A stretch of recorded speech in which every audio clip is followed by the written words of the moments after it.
कैसे हैं दोस्तों। उम्मीद करते हैं आप लोग बहुत अच्छा होंगे। आप लोगों के बीच में मैं एक फिगर काउंटिंग का चैप्टर लेके आया हूँ।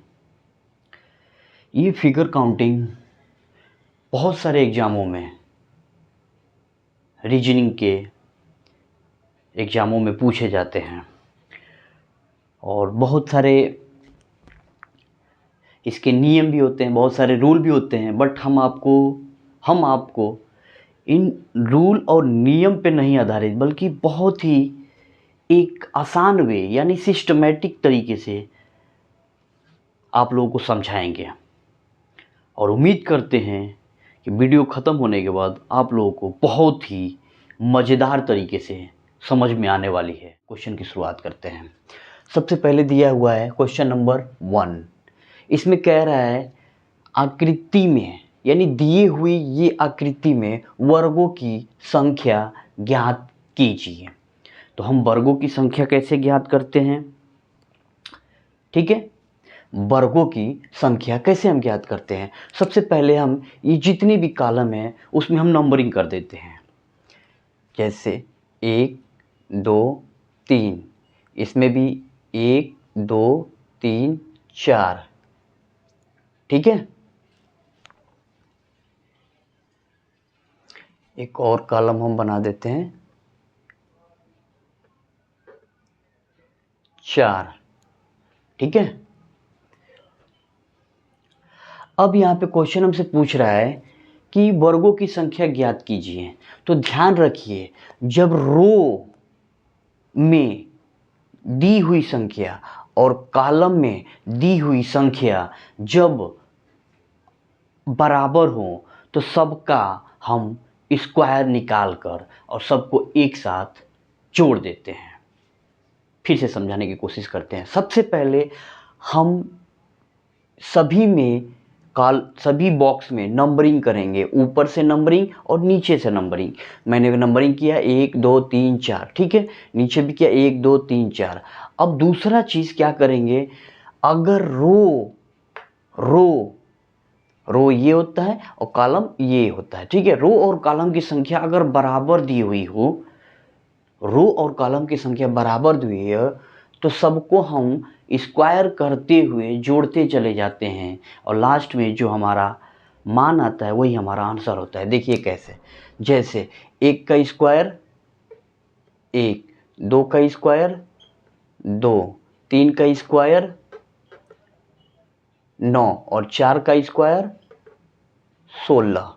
अब सबको हम क्या बोले हैं, जोड़ देने के लिए। तो जोड़ देने के लिए 1 और 2 3 और 9 कितना होता है, 1 2, 1 का स्क्वायर 1, 2 का स्क्वायर 4 और 3 का स्क्वायर 9, 4 का स्क्वायर 16। तो 1 4 5 और 9 13 और 6 कितना होता है, 16 4 20 10 30।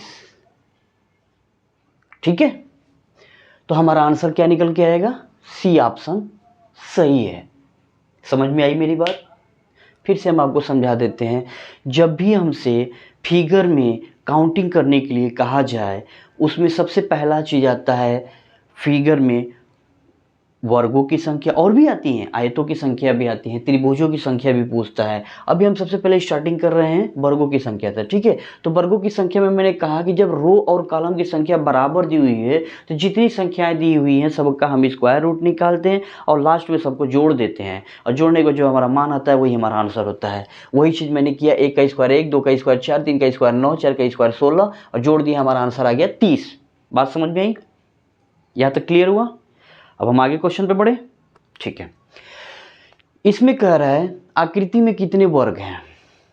तो यहाँ भी आकृति में वर्ग दिया है, तो सबसे पहले हम नंबरिंग करेंगे। आपको पहले बताया था, पहला मेथड आपको बताया था नंबरिंग, 1 2 3 4, इसमें 1 2 3। ठीक है, मैंने क्या कहा, अगर रो और कॉलम में संख्याएं समान हो तो सबको हम जोड़कर सबका स्क्वायर निकालकर सबको हम जोड़ देते हैं और जोड़ने के बाद जो मान आता है वही हमारा आंसर होता है। लेकिन यहाँ पे रो और कॉलम की संख्या बराबर नहीं दी हुई है। देखिए 1 2 3 4, कॉलम में 4, रो में 3।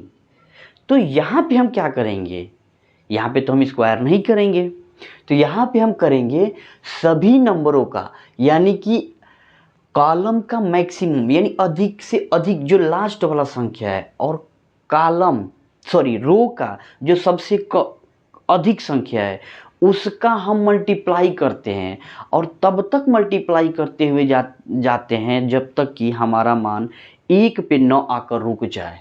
देखिए कैसे, मैंने क्या कहा, कॉलम और रो का सबसे हम अधिक वाला संख्या लेंगे, तो कॉलम में अधिक वाला संख्या हमारा 4 है और रो में सबसे अधिक वाला संख्या 3 है। मैंने कहा सबसे अधिक वाली संख्याओं को गुणा करते हुए हम जाते हैं और देखेंगे जहाँ पर 1 आएगा वहीं पे रुक जाएंगे और उन सबका हम मल्टीप्लाई करके जोड़ देते हैं, हमारा आंसर आ जाता है। देखिए यहाँ पे 4 गुणे 3, ठीक है।